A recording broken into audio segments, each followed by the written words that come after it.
Melihat ke dalam diri, coba kita merenung sebentar. Coba Anda melakukan hal yang biasa disebut dengan istilah inward looking, atau melihat ke dalam. Bisakah Anda menceritakan bagaimana selama ini cara uang datang kepada Anda? Bisakah Anda mengenal polanya? Ada berapa cara? Mungkin agar lebih cepat, saya bantu dengan pertanyaan, apakah uang Anda diperoleh dengan bekerja? Diberi oleh orang tua? Diberi oleh suami atau pasangan? Dari hasil dagang? Dari usaha sendiri? Dari gajian? Atau dari meminta kepada orang lain? Sewaktu Anda melanjutkan membaca tulisan ini, mungkin ada di antara Anda yang sudah lelah dengan masalah keuangan, sudah capek dengan ketergantungan kepada orang lain, serta sudah tidak bisa lagi mencari cara untuk menutupi semua kewajiban yang terus meningkat setiap bulan dan setiap tahunnya, dan mungkin Anda setuju bahwa Anda memilih untuk menyudahi masalah finansial ini. Anda memilih bertanggung jawab atas apa yang akan terjadi di depan Anda. Anda memilih untuk menyetop ketergantungan kepada orang lain.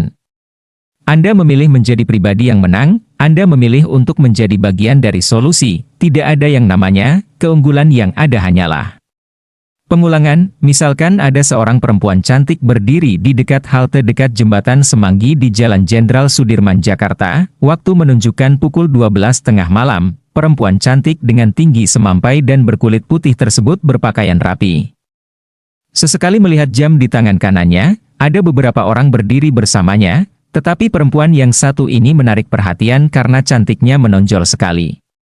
Kalau dilihat sekilas, usianya mungkin tak lebih dari 25 tahun, make up-nya tipis sehingga kecantikan alaminya terpancar. Anggaplah Anda sedang mengendarai mobil dan Anda berjalan perlahan di depan halte tersebut. Kira-kira apa yang terbersit pertama kali dalam pikiran Anda tentang perempuan cantik di sisi kiri jalan yang disorot jelas oleh lampu merkuri dekat halte itu? Mungkin ada yang menebak, ini pasti cewek nakal sedang menjajakan diri. Atau, ada juga yang mengatakan, mungkin perempuan ini pulang kerja shift malam dari hotel di bilangan sini. Pokoknya macam-macam, pasti ada yang positif dan ada yang negatif. Keduanya bergantung kepada template kepala Anda masing-masing. Lantas, bagaimana template di kepala seseorang tercipta? Mengapa manusia satu dengan lainnya berbeda?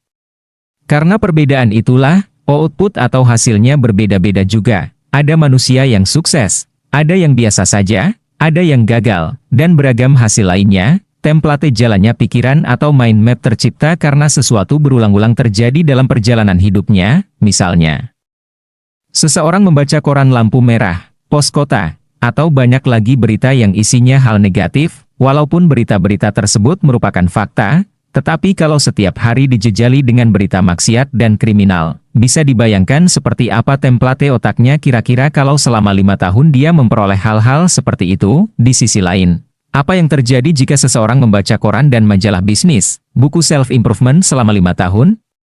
Template seperti apa yang dia miliki, jika sekiranya kedua orang tersebut berjalan bersama dalam mobil, lalu melihat fenomena perempuan cantik tadi, bisakah Anda menebak apa isi pikiran masing-masing kedua orang itu? Bagaimana?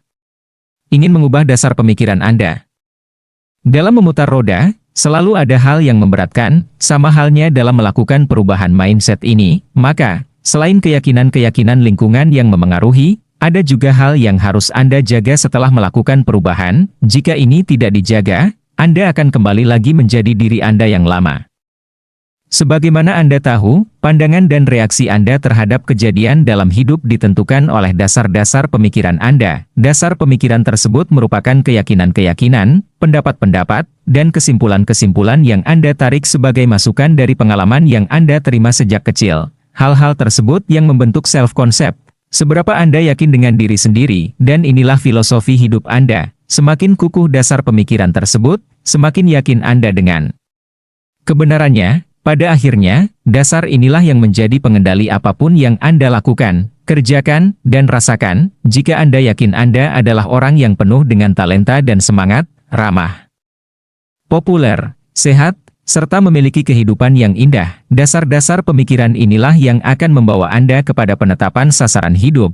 Jika Anda belum memiliki template dasar tersebut, lakukan perubahan dan pasang template dasar tersebut dalam diri Anda. Lakukan seperti yang pernah dan terus saya lakukan. Ingat, yang penting bukan apa yang terjadi kepada Anda di dalam kehidupan ini, tetapi bagaimana reaksi Anda, juga bukan dari mana asal Anda. Tetapi kemana tujuan Anda dan bagaimana Anda mencapainya? Sesungguhnya tujuan Anda hanya dibatasi oleh imajinasi Anda. Padahal, sebenarnya imajinasi itu tak terbatas, jadi tujuan Anda sesungguhnya menjadi tak terbatas. Inilah dasar pemikiran dan keyakinan yang Anda perlukan untuk menunjang potensi Anda.